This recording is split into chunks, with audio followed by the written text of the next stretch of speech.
Hello, and welcome to another Angry unit of the week. And today we're taking a look at Avtomatchikis. During the Second World War, submachine guns received their first prevalent use on the battlefield, but unlike what video games and movies make you seem to believe, they weren't that common of a weapon.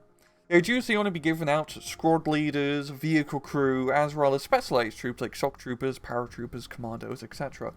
The Soviet Union had a different approach to this, rather. By late 1944, the average Soviet rifle company was equipped with an entire platoon of mainly just submachine gun troops. The reason being for this is that by the later stages of the war, the Soviet Union were producing PPSHs by the millions, and they could afford to hand out submachine guns to average riflemen. And also with the offensive operations that Soviets were partaking in, especially in trying to retake big cities, they really needed the extra, close quarters automatic firepower that an entire platoon of SMGs would give you. In-game, Avtomatchiki are a 25-point SMG squad available to 2nd Guard Tank Corps, 29 Tank Corps, 3rd Guard Mechanized Corps, 3rd Guard Tank Corps, Group Tirania, Group Bezlugo, 26th Guard Strelocki, 44th Guard Strelocki, 84th Guard Strelocki, and 184th Strelocki. Also, technically, the 1st Polish Rifle Division, but they're not called Avtomatchikis, but they essentially are. Anyway, they have 2 weapons. So you got 10 submachine guns, as well as 6 anti-tank grenades. Honestly, this is a pretty deadly combination.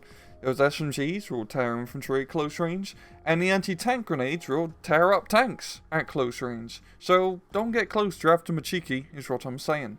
And if we pop down to its miscellaneous stats, it is a 10-man squad with good optics, good stealth, and heavy cargo space. In battle, the Avtomatchiki are a pretty simple one-trick pony. You get them in close, and they shoot stealth with the submachine guns. Also, if you get them in close to tanks, they will blow them up with the anti-tank grenades. Sounds good, right? Not really. Honestly, Avtomatchiki aren't that great of a close quarters, like, CQC squad, and let me explain. The first thing is, SMGs compared to flamethrowers and satchel charges are really on the bottom end of the stick when it comes to 100 meter range devastation. Flamethrowers and satchel charges do much more damage and morale suppression in a shorter time. If you have an SMG squad fighting a satchel charge usually wins just due to that big explosion of the satchel charge going off. So that's a bit of a shame. Also, the big problem with Avtomatchiki is because they only have SMGs, they can't fight at anything above 100 meter range, and that can be a big issue. When fighting in a deep, heavy forest, not bad, because 100 meters is the maximum range that you can see. You can easily sneak up on guys. But when you're going through a light forest, and there's a lot of light yellow forest that you have to go through in SC2, that range is over 100 meters. I believe it's like 160 to 140 meters.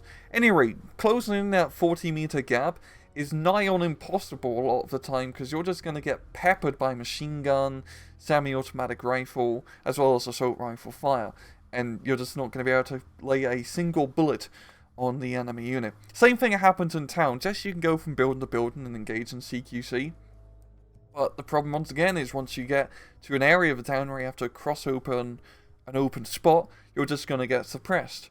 And compared to flamethrowers and satchel charges, do a much better job dealing with infantry inside of buildings. SMGs will make short work of guys who are exposed on the road, or just in the open in general, but that doesn't happen a lot of the time, to be entirely honest. So yeah, Avtomatchikis really are a hard unit to use, just because of that limited range of the SMGs, and also because flamethrowers and satchel charges are arguably better to use.